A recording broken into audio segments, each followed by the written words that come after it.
So hello and happy Halloween and welcome to The Legend of Sleepy Hollow by Washington Irving. I thought that this would be a lot of fun to read for Halloween. Chapter 1. The Ghosts of Sleepy Hollow.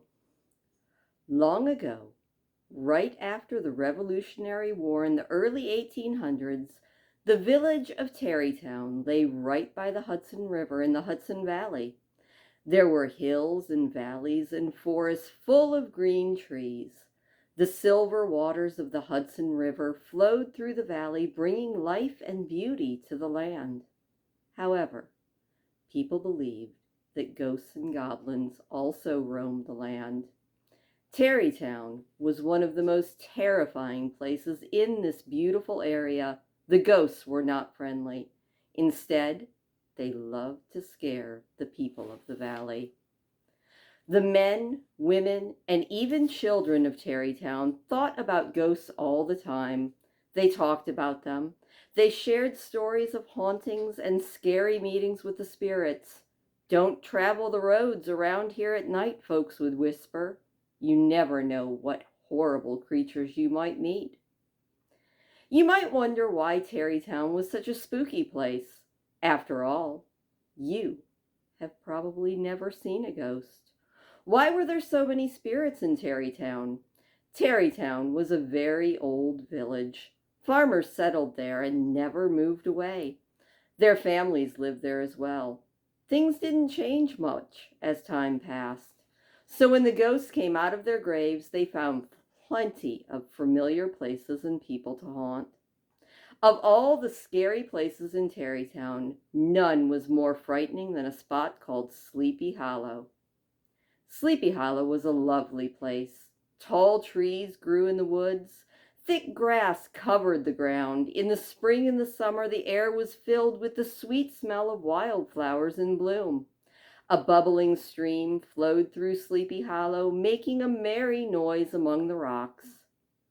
But if you thought Sleepy Hollow was a peaceful place, you would be wrong. Underneath the beauty lay a dark secret. If you listened carefully, you might hear much more than the sound of the flowing stream. You might hear ghostly footsteps. You might hear a horse's hooves when there was no one around. Worst of all, you might hear horrible screams. Sleepy Hollow was haunted by many ghosts, and there was one ghost that was more terrifying than all the rest. Of all the ghosts that haunted Terrytown, none was feared more than the Headless Horseman of Sleepy Hollow.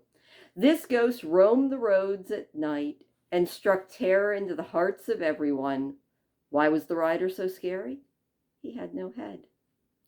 "I'll tell you the legend of the Headless Horseman," a farmer said one night as folks gathered around the fire.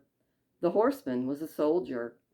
He fought for the British during the Revolutionary War. One day during a battle, American soldiers fired their cannons. A shot rang out. And I can't turn the page. It came right at the horseman, and before he could duck, a cannonball blew his head clean off. The storyteller's voice dropped to a whisper. The horseman's head was never seen again. His listeners shivered with delight. "The horseman was buried in the village churchyard," the farmer went on. "But without his head, he could not rest in peace. Instead, he rises from his grave every night. Mounting his horse, he races across the countryside to the site of the battle. There he searches desperately for his missing head." The farmer finished the tale. When daylight comes, the Headless Horseman races back to his grave to rest until night falls once more on the village. Many people claim to have seen and heard the Headless Horseman. "I saw a huge figure whose cloak swept out behind him like the wings of a giant blackbird," someone said. Another spoke of the pounding hooves of his horse. "The hooves created such a terrible noise I was startled out of bed." "You know, the Headless Horseman carries a pumpkin head wherever he goes," another storyteller added. Usually the pumpkin rests in front of his saddle, but if anyone gets in the horseman's way, look out. He'll throw the pumpkin right at you. Ichabod Crane. People who had lived in Terrytown all their lives were always thinking about the Headless Horseman, but they were not the only ones who were fascinated by him. New townspeople soon heard the stories and became fascinated with the ghost as well. Ichabod Crane was someone who came to Terrytown and became infected with ghost fever. Ichabod was the village schoolmaster. He moved to Terrytown from Connecticut. He had never heard stories like the ones told about Sleepy Hollow and the Headless Horseman. Ichabod Crane was a funny-looking man. His head was small, but his ears were huge, and the strangest things about Ichabod were his arms and legs. They were incredibly long. It looked like Ichabod's hands hung a mile below his shirt sleeves. From a distance, Ichabod looked like a scarecrow that walked out of a cornfield. Ichabod came to Terrytown to teach in the one-room schoolhouse which was right in the middle of spooky Sleepy Hollow. Ichabod was a strict teacher, but people liked him. "Pay attention," he would scold. "Keep your eyes on your work." If students didn't behave, Ichabod was quick to take a long birch rod and strike them with it.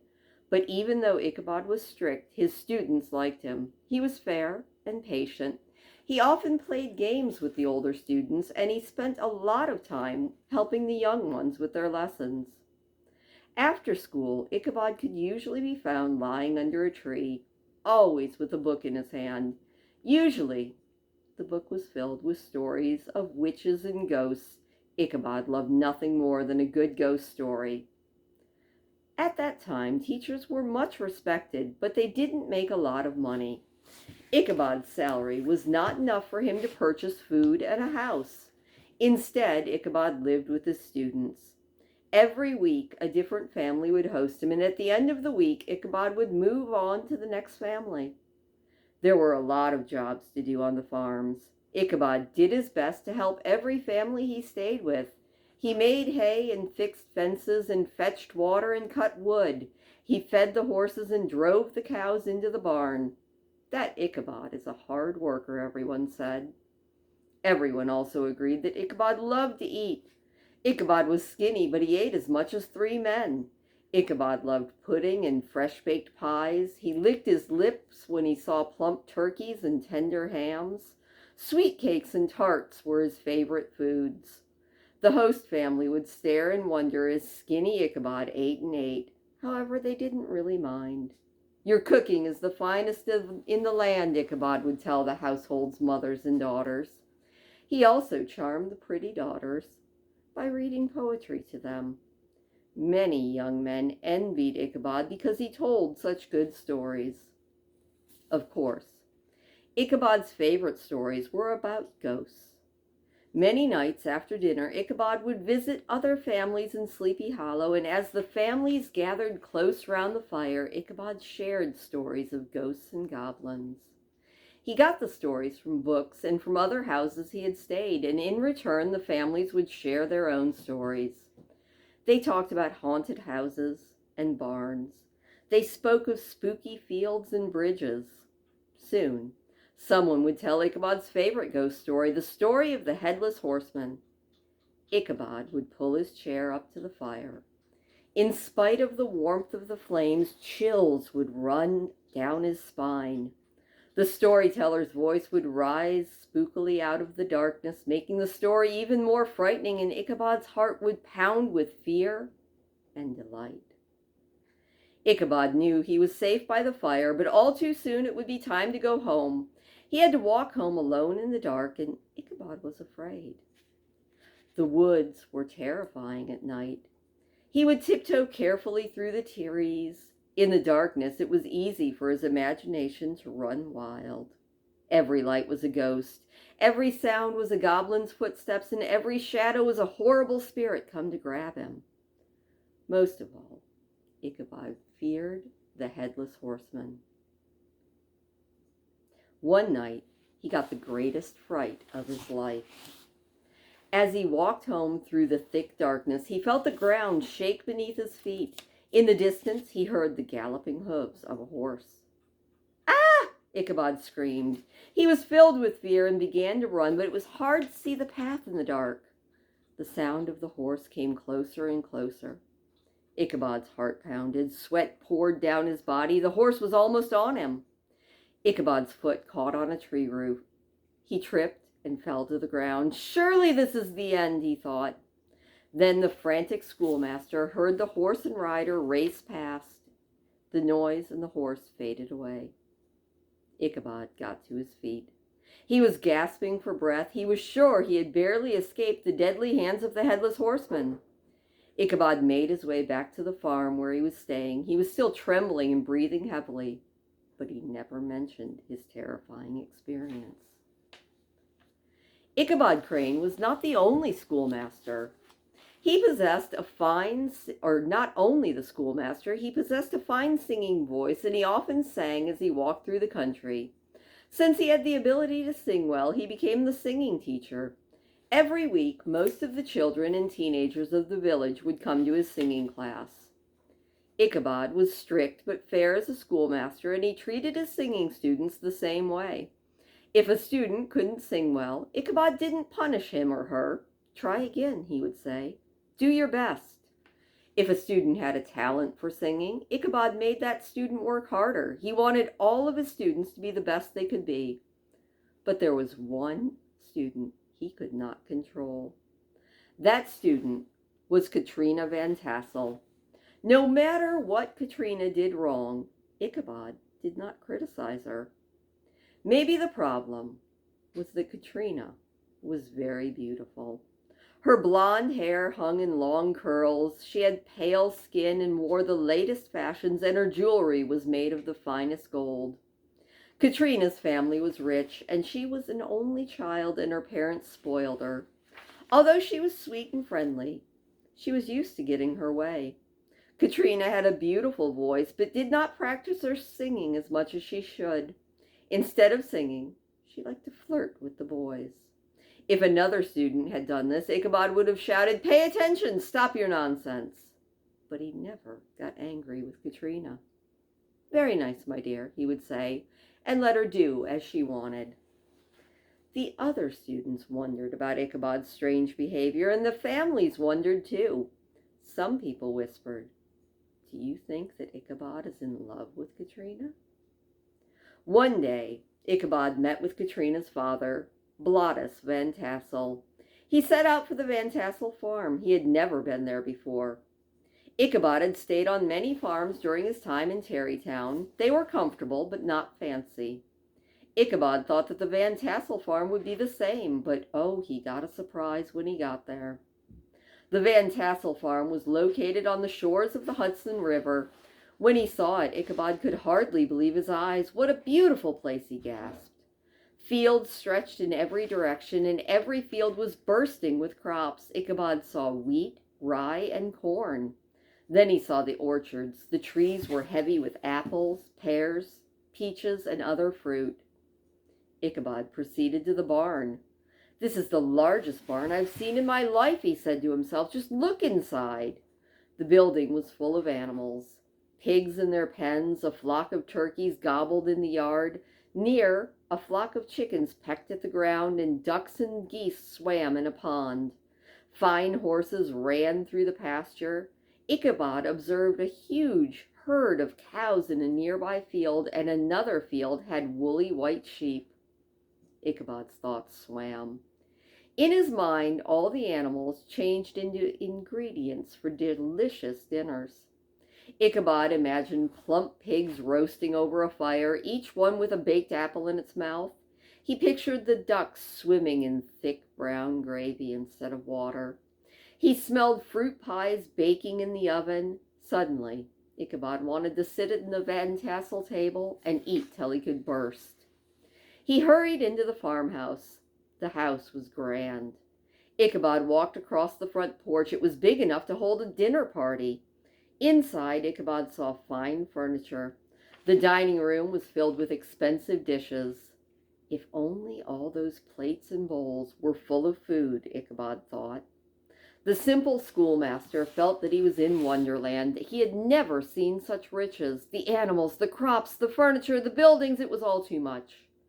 A wave of greed swept over Ichabod. I want everything in this house to belong to me, he said, and I know just how to get it. I have to marry Katrina Van Tassel. Ichabod liked the idea of marrying Katrina. Katrina was beautiful and charming, and she also liked Ichabod. He was different from the other young men in Terrytown. The other young men were farmers or the sons of farmers. They were awkward and rough and didn't know about the world. Ichabod, on the other hand, had excellent manners. He had read many books. Even though Ichabod was not handsome, many young women enjoyed spending time with him. He was an important man in Terrytown. However, Ichabod was only interested in one girl. Ichabod began to visit Katrina at home. He volunteered to help Katrina with her singing lessons. The two sang in the parlor. You have such a lovely voice, Ichabod told her. It's like a bird singing. Katrina would blush. Thank you, Ichabod, she would whisper. The two went for long walks around the farm. They sat near the river and talked, and Ichabod told funny stories that made Katrina laugh. He praised her beauty and charm. Katrina found the attention very agreeable. Soon, Ichabod's visits became more frequent. Katrina's parents did not mind Ichabod's visits. If Katrina wanted to spend time with the schoolmaster, that was fine with Mr. Van Tassel, and Mrs. Van Tassel felt the same. There was just one person who minded that Ichabod was spending all this time with Katrina. That person was Bram Bones. Bram Bones was the most popular young man in Terrytown, and he was also in love with Katrina.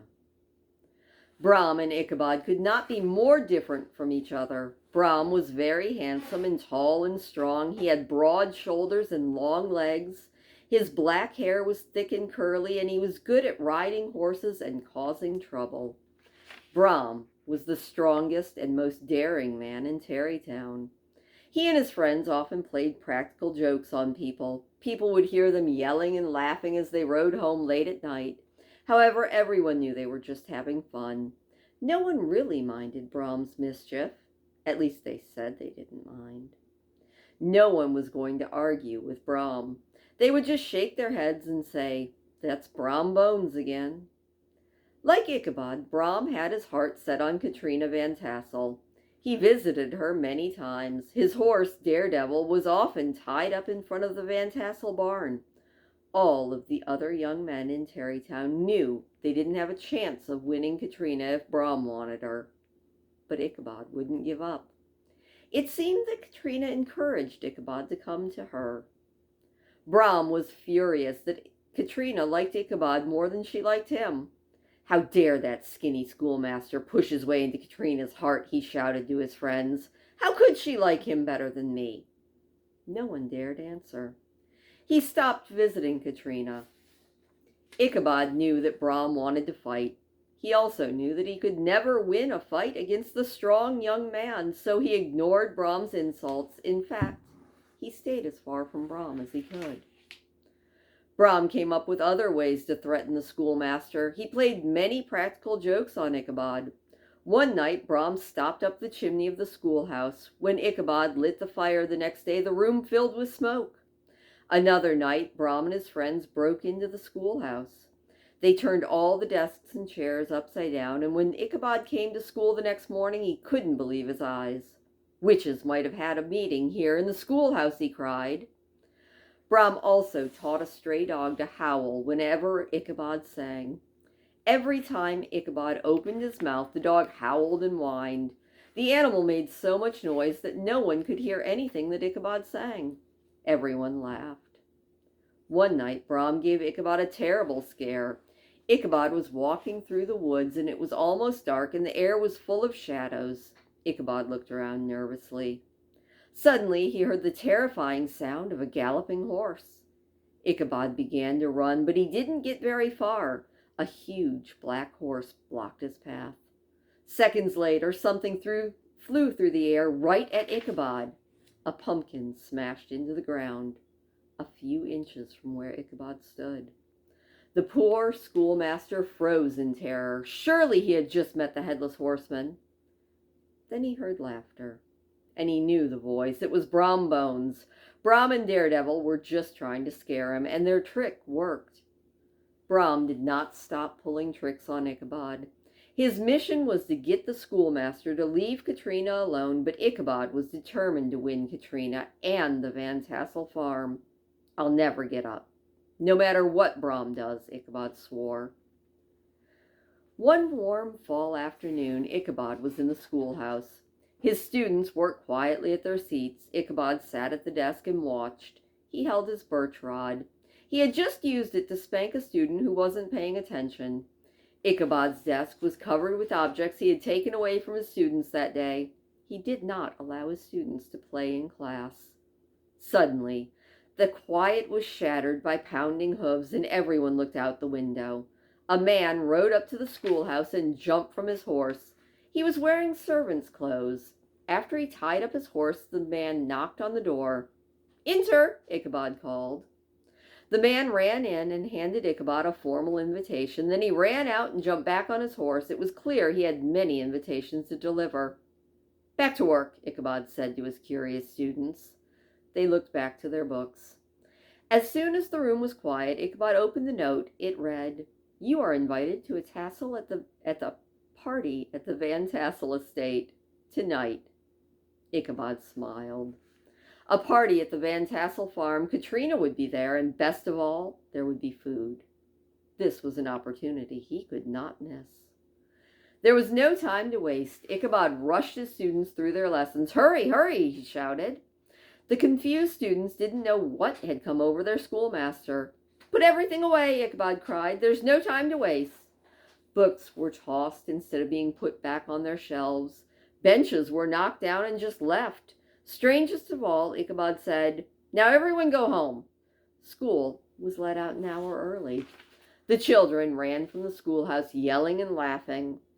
When the schoolhouse was finally empty, Ichabod got to work. He wanted to look his best. The teacher stood in front of his broken mirror and shaved and washed his face, and then he combed his thinning hair until he was satisfied with the way it looked. Next, Ichabod put on the only suit he owned. It was old and black. He brushed his hands over the suit to clean it. Then he stood in front of the mirror and smiled.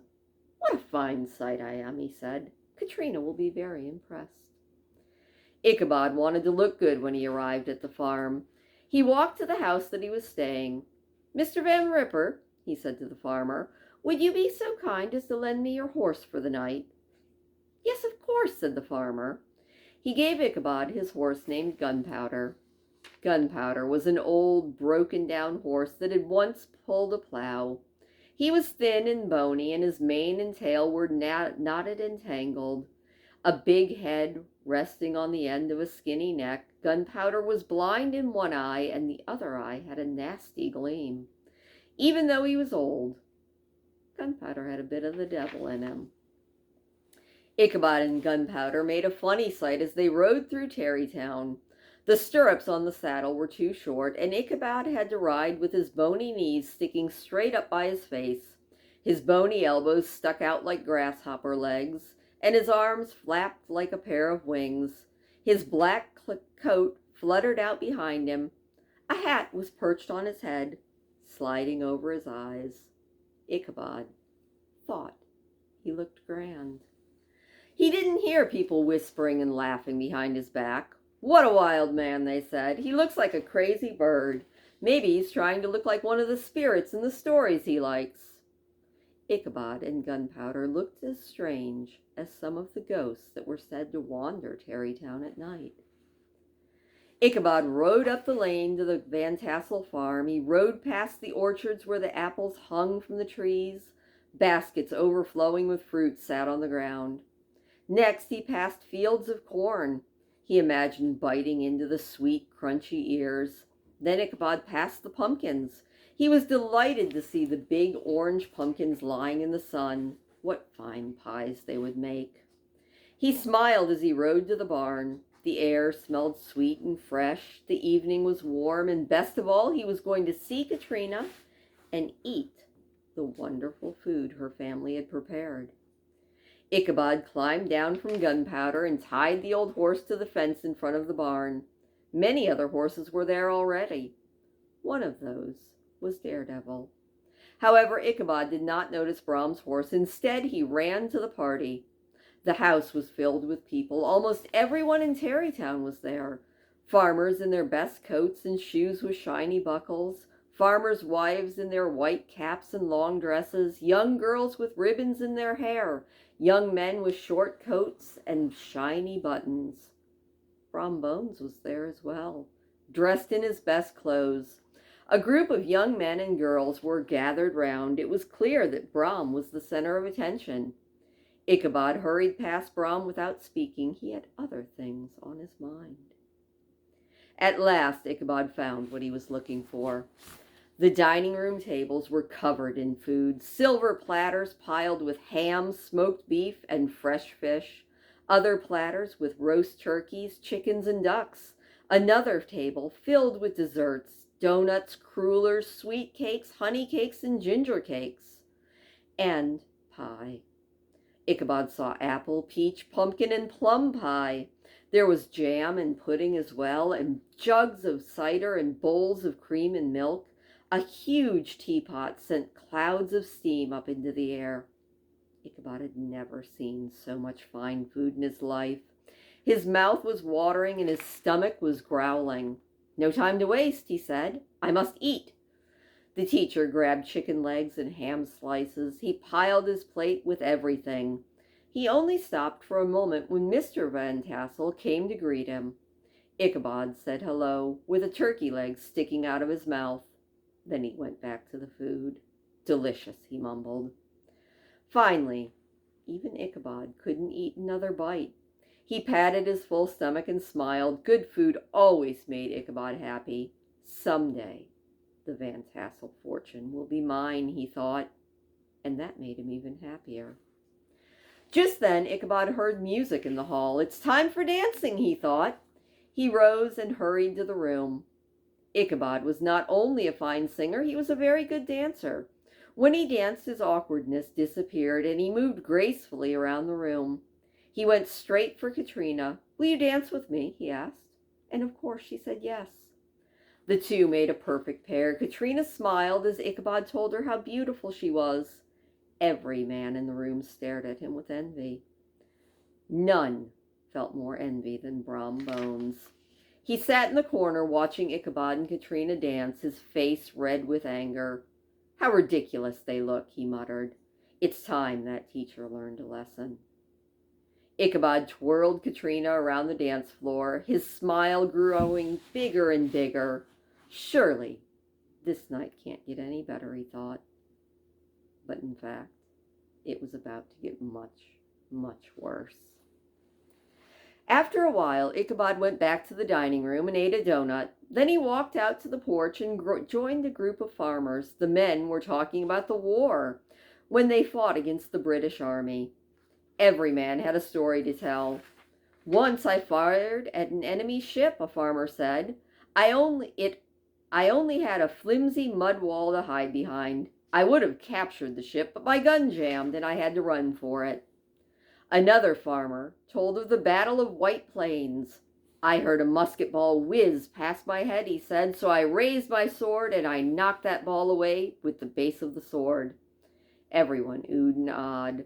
Clearly, these were the best men that America had ever seen. Soon, war stories changed to ghost stories.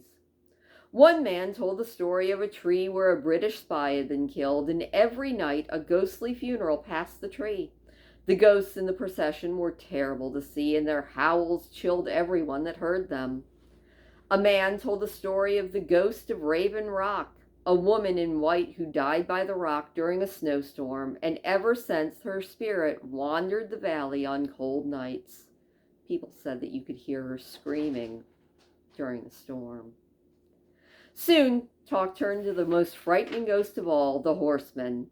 "I hear he's been seen in the woods again," said a farmer. "I saw him with my own eyes," said another man.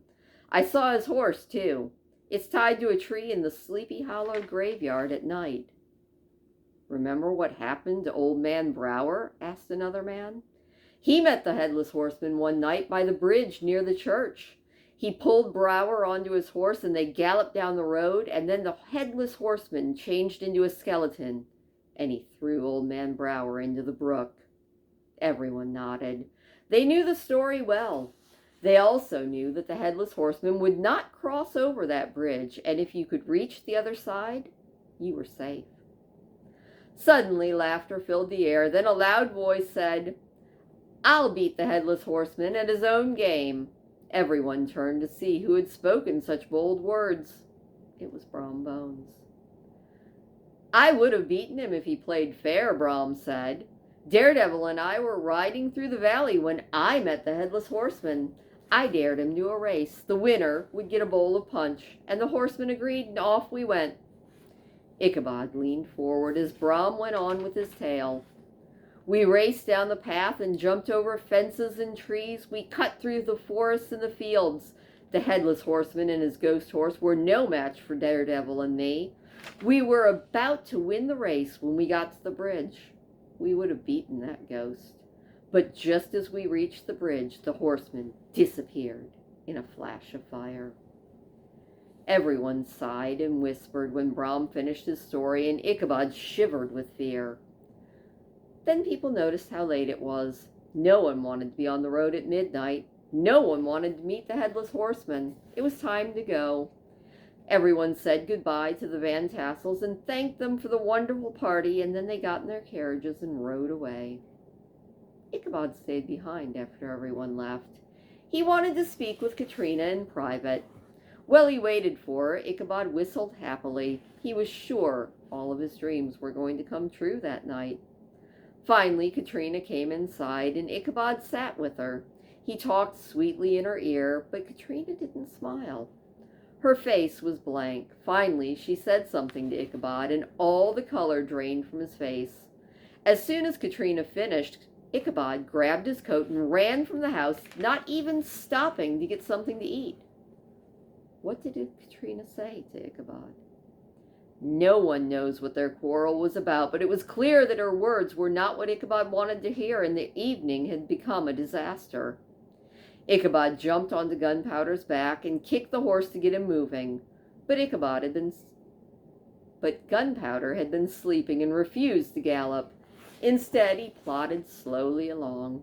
Nothing Ichabod did could make the old horse go faster. As Ichabod rode along the path by the river, he was surrounded by blackness. The moon and stars had disappeared, and the schoolmaster was alone in the dark. "It's a dark night, and I'm in a dark mood," he said to himself. Then he remembered the scary stories he had heard at the party, and he shook with fear. Suddenly, a huge white shape loomed from the night, and Ichabod gasped. It was the tree where the British spy had been killed. The tree's limbs twisted like skeleton fingers, and Ichabod began to whistle nervously. "What's that?" he thought. "Is the ghost whistling back? No, it's just the wind." Ichabod looked up and saw a white figure above him. "Is that a ghost?" No, he thought. He realized it was just a place where the tree had been hit with lightning. Groans filled the night, and Ichabod thought of the funeral procession. "Silly me," he said. "It's just branches rubbing together." Ichabod shivered as Gunpowder went by the tree. He was safe, but his ride was far from over. After he passed the tree, Ichabod saw the brook up ahead. It ran under a bridge built of logs. The water flowed into a swamp. The area around the bridge was overgrown with bushes and vines. It was a gloomy, scary place. Even in daylight, people didn't like to go near it. At night, it was even worse. Ichabod had no choice but to cross the bridge. He kicked Gunpowder, hoping the horse would go faster. Instead, the horse changed direction. He plunged into a thorny bush. Ichabod had to pull his horse out of it. He was covered in prickly leaves and thorns, but Ichabod didn't care. All he wanted to do was get across the bridge. He kicked Gunpowder again, and the horse ran forward, but when he reached the bridge, he stopped so quickly that Ichabod almost flew over his head. Angry now, Ichabod started to kick the horse again, but Gunpowder refused to budge. Suddenly, Ichabod heard branches snapping behind him. He turned around, his face white with fear, Gunpowder's ears folded back in fright. A huge figure stood in the shadows behind Ichabod.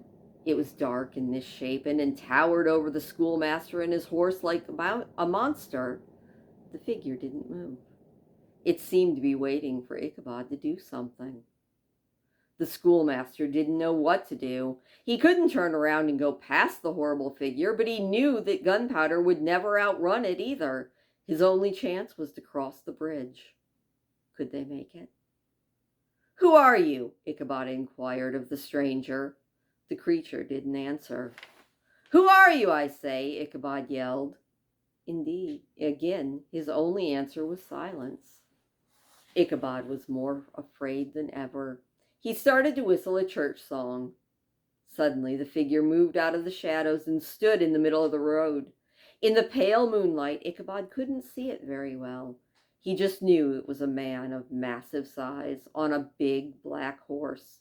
He couldn't see the man's face, and he didn't want to see anything else. "Move, Gunpowder," he begged. The teacher kicked Gunpowder, trying to get the horse to move faster, and for once the horse obeyed, but the horseman moved as well. He followed right behind Ichabod. Ichabod's mouth was so dry he couldn't whistle anymore, and he was shaking from head to toe. He felt Gunpowder's muscles tighten with fear as well. Could they escape this mysterious figure? Once again Ichabod looked back.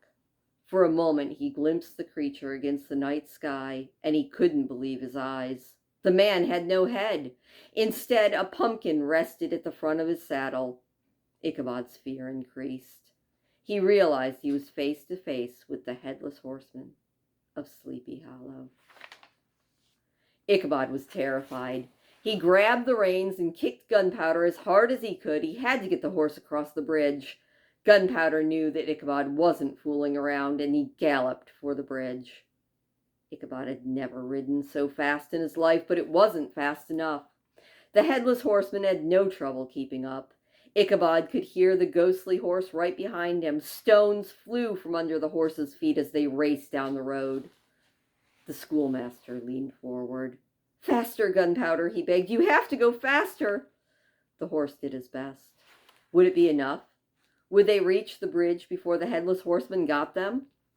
Suddenly, Gunpowder's saddle slid from under Ichabod. The strap holding it on the horse broke, and the saddle fell off and crashed to the ground.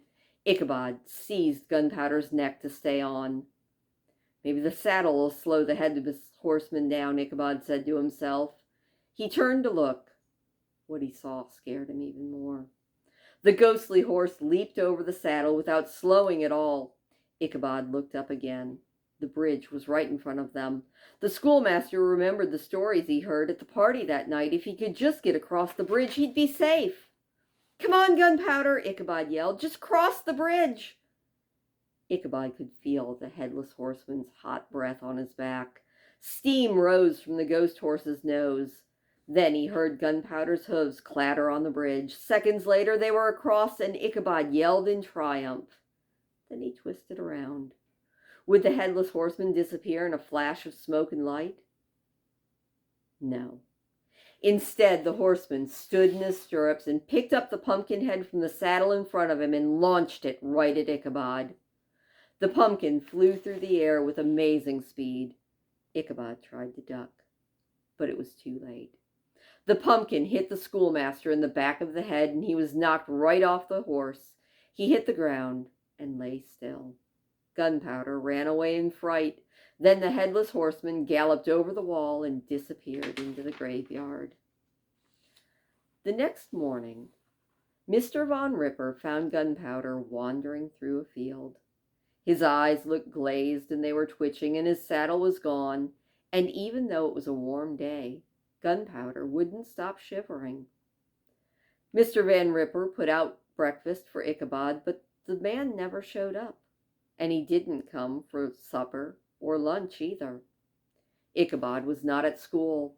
When the children realized that they had no teacher, they all went home. Their parents got worried when they heard that Ichabod hadn't shown up, and they left their work to go look for him. It didn't take long before the people of Terrytown found some clues. "Look, I found the saddle," one man said. "And here are 2 sets of horses' hooves," said another. Everyone could see that one set of tracks belonged to Gunpowder and the other disappeared in the graveyard. "What's this?" called one of the children. "It's Ichabod's hat." Everyone stared at the hat, which was lying next to the brook, and next to it a shattered pumpkin. "Search the brook," the farmer cried. The people searched it. They searched the woods too, but the body of Ichabod Crane was never found. Despite all of the explorations, the schoolmaster was never seen again. What happened to Ichabod Crane? The village was full of stories. "I think he was so scared he ran away forever," said a young man. "He was afraid of Bram bones," agreed another man. A woman had a different idea. "His heart was broken by whatever Katrina said to him." "Ridiculous," others said. They all had opinions. "Ichabod moved to New York City and became a politician," said one. But most people agreed with this. Ichabod Crane was scared away by the headless horseman. Many people believed that Bram Bones knew what happened that night, and Bram laughed whenever he heard people talking about Ichabod Crane and the horseman. And it was true. Soon after Ichabod disappeared, Bram Bones and Katrina Van Tassel got married. Everything was very suspicious. In time, the people of Terrytown hired a new schoolmaster and built a new schoolhouse too. Everyone said that the old one was haunted. Sometimes, late at night, people said that they heard a voice inside the old schoolhouse singing an old church tune. Everyone believed it was the ghost of Ichabod Crane.